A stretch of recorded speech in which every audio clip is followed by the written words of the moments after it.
الرحيم تبارك الذي بيده الملك وهو على كل شيء قدير الذي خلق الموت والحياة ليبلوكم أيكم أحسن عملا وهو العزيز الغفور الذي خلق 7 سماوات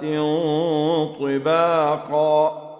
ما ترى في خلق الرحمن من تفاوت فارجع البصر هل ترى من فطور ثم ارجع البصر كرتين ينقلب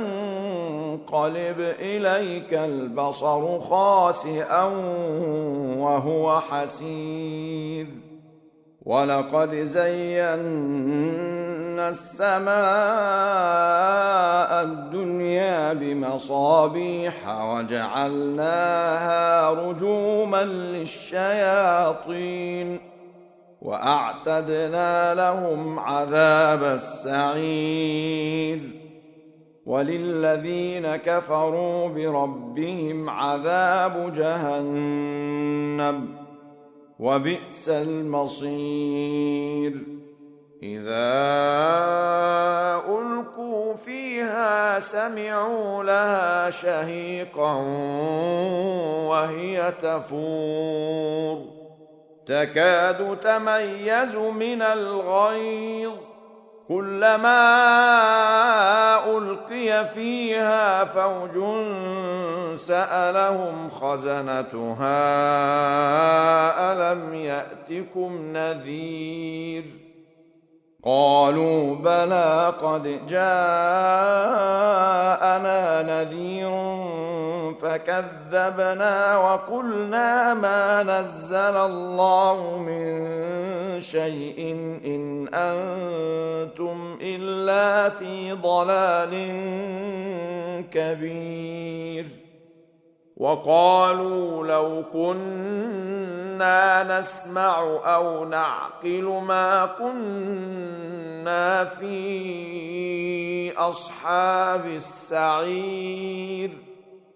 فاعترفوا بذنبهم فسحقا لأصحاب السعير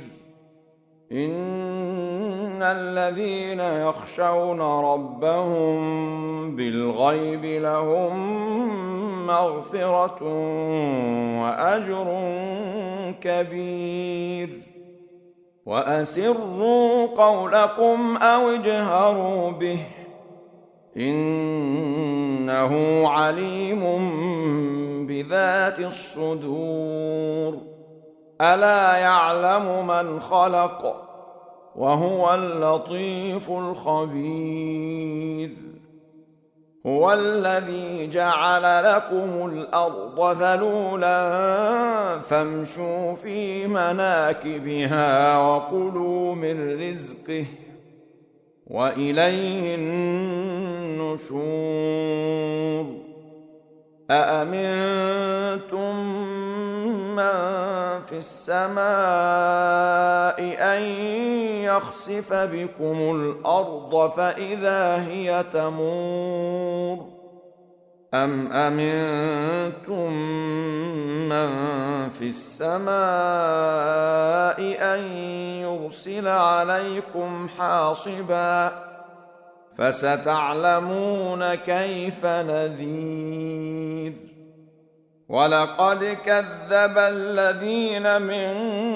قبلهم فكيف كان نكير أولم يروا إلى الطير فوقهم صافات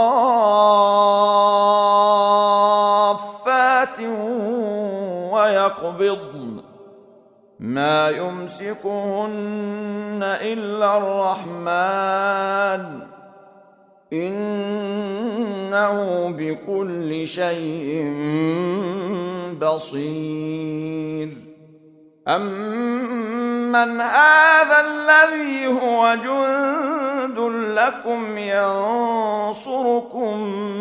من دون الرحمن إن الكافرون إلا في غرور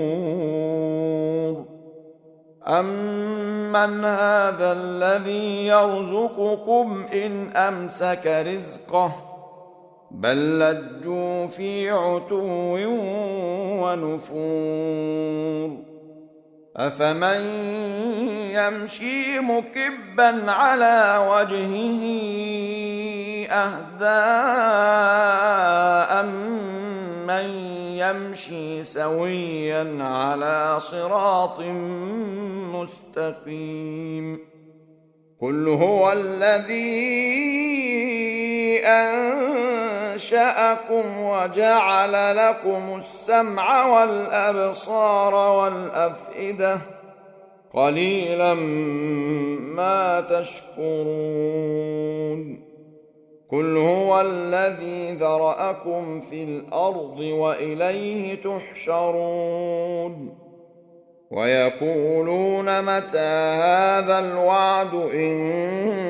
كنتم صادقين قل إنما العلم عند الله وإنما أنا نذير مبين